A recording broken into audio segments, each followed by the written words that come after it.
Sastip Baveshave. I want to thank my niece here.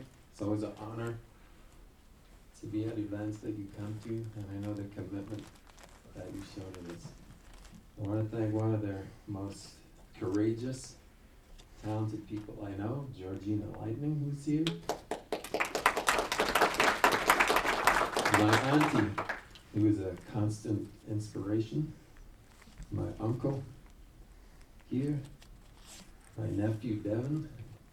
Wajingada, I can see you at the back. I love and respect your father and the way that you carry yourself honors him. I want to thank everybody who is here, because by the very fact that you made it out here this afternoon shows that you wish to give voice to the silenced. You know, whenever you come to this country, it's a privilege, because the land here has a different song.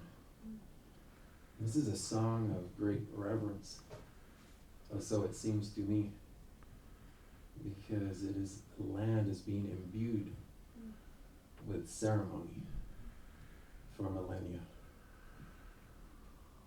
And then when you think that our relatives here today continue on with that. Before I speak a little bit about these films, I want to acknowledge some people who are absolute inspiration creatively, filmmakers who are here.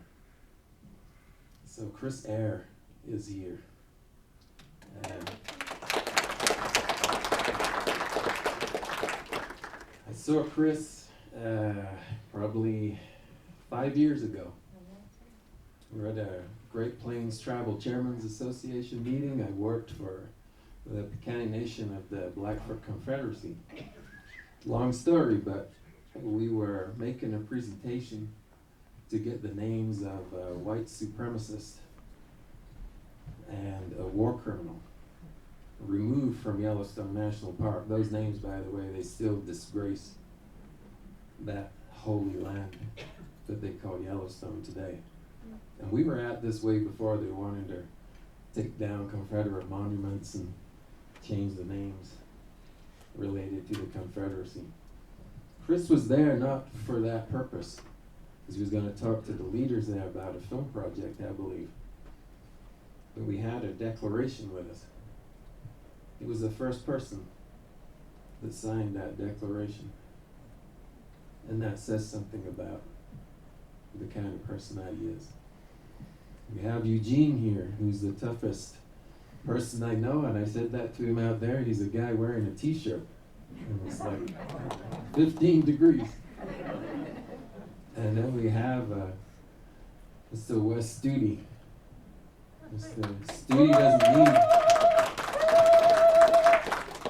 Studi doesn't need any introduction from me, but I just want to share this with you. My late aunt, Rachel Magpie, she was a language teacher of the Cheyenne language at the high school in Lame Deer. And she really appreciated what you did with the Cheyenne language in the movie Hostiles. And that's the biggest compliment that I can pay to you. We lost her during this pandemic. So thank you, Niash. You know, the question that I'm most commonly asked when I come to events like this is, when did this crisis begin? And usually it's journalists, you know, are well-meaning, and they expect me to say, well, sometime in the 1990s or the early 2000s. And then I say to them, 1492. Because that's the reality. And then when people kind of look quizzical at you when you say that, you just say, read Columbus's diaries. Read the letters that he sent to his peers. 100 Castellanos can as easily buy you a woman as it will buy you a farm. He comments that dealers were looking for 9 and 10-year-old girls, but that for every age, a good price must be paid. So the MMIWR tragedy was authored in the doctrine of discovery.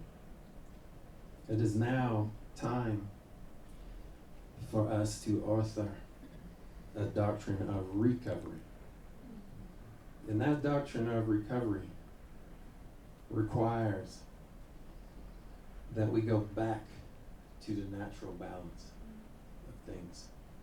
We go back to the natural order of things. And we reject what has become these patriarchal constructs that are purely oppressive. We turn back the reign of terror of misogyny. And we begin to reignite the flame of the sisterhood. Most all of us in here understand that we came from matriarchal people. Now, MMIWG is often referred to as an epidemic. It is not an epidemic. An epidemic is something that is biological in nature. When you see these politicians going out there and they say, well, it's an epidemic, you know, the odd occasion whereby they do recognize this. The minute you say it's an epidemic, it makes it appear that there needs to be some kind of magic cure to this. We're living through a pandemic. So we know what an epidemic is. Something that is biological in nature. This tragedy is human caused. We don't need a vaccine to address this tragedy because we know what the causes are. We know what they are. We know what needs to be done. And whenever you separate out the reality from the lip service, you're able to see with clarity a pathway through. With these films here, I honestly never intended to make them. And that's just straight up. I was in a meeting with the chairman of the Blackfeet Tribal Business Council and all the tribal council members. We were meeting about the opioids. Another tragedy. And toward the end of the meeting, I said to Chairman Davis, I said, Mr. Chairman, I've got some folks, you know, from outside our community, but they are interested in coming and making a documentary about the MMIWR tragedy, and they particularly wanted to talk to the family of Ashley Loring Heavy Runner. And the chairman said to me, Rain, he said, let me stop you right there. He said, if we're going to work with anybody on a documentary as sensitive as this, he said, we're going to work with you because you're a filmmaker. So that's how the film Somebody's Daughter came about, because he actually handed me a responsibility to do it. The film Say Her Name, which is going to be the first one that you see, was made in response to what they call the epicenter of the MMIWR tragedy, which is Bighorn County in Montana. To put this into context, Bighorn County has a population of 14,000 people. The county seat is Hardin, Montana. Typical border town, population about 3,000 people. There are 60 MMIW, MMIP cases. Anybody who knows anything about law enforcement is aware that you have to work pretty hard not to solve at least one or two of that amount of cases. The governor of Puerto Rico issued a state of emergency because there were 60 femicides in Puerto Rico last year. Puerto Rico has a population of about 3 million people.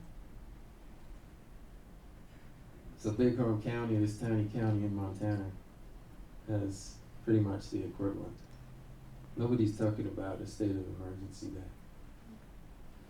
I want to mention too that those victims in Puerto Rico, these are our relatives. These are tribal women, but they are not recognized as such. So many of our sisters down in the border are our relatives, but they're not recognized as such. So as we're gathered here in a coalition of conscience, I ask you to remember them and think of them too. You know, it's a fact that violence does not discriminate, but our laws do. These films are trying to contribute to changing that. On the federal level, this incremental approach that you see, totally inadequate. The only thing that I can say somewhat positive is that somebody's daughter at least contributed to moving forward with the federal legislation we have, Savannah's Act, Non-Visible Act. Say her name. Like I said, we made it to draw focus onto Bighorn County, Montana. And part of that was to get Attorney General Merrick Garland to have the DOJ launch an investigation into what is happening in Bighorn County. Because if he was to do that, then every other Bighorn County around the United States would be put on notice. So far, nothing. Nothing. Chairman Davis, who I mentioned earlier, wrote to him 3 months ago. Still hasn't responded. Think of that. So, he really doesn't have an excuse, because unlike his boss, he doesn't have to ask Joe Manchin and Kirsten Sinema whether you can do anything. So we're still pushing for that. We'll talk on the panel about various other issues, solutions, because we need to move into that place of prevention, not everything being reactive. I mentioned earlier that, you know, my belief is that to address a human rights tragedy of this magnitude requires a coalition of conscience. So we need to leave the MMA cage fight of social media, because a lot of times, you know, even the best of us is becoming the worst of them on social media. We need to remember what compassion is. We need to understand that we're relatives. We don't need to tear each other down. We need to come together. And we also need to understand that all of the major issues, every single one of them that we are confronting, they are all connected. They are all related. They are not compartmentalized. And we need to be able to see that. With this issue, the rape and destruction of our mother, our one mother, the earth, directly correlates to the rape and murder of tribal women and girls. It's not just happening in this hemisphere. It's happening worldwide. And the nitroglycerin to this issue is the extractive industry. And that is undeniable. And in the films, we touch upon that. So in closing, I just want to say that it's my belief that in our original dreams the sisterhood was at the heart of our tribes. The life givers, the reverence. We saw, we recognized, we felt, we carry in our genetic memories the reverence for the divinity of the feminine. In each woman was seen the earth, and in the earth was seen each woman. If we can listen to our genetic memories, it is going to be able to carry us forward in forward motion together in this coalition of conscience to address this human rights tragedy. So I thank you for listening, and it's my great, great, great pleasure, honor, and privilege to introduce my auntie, Casey Kemp Harnick, who most of you will be familiar with. Auntie.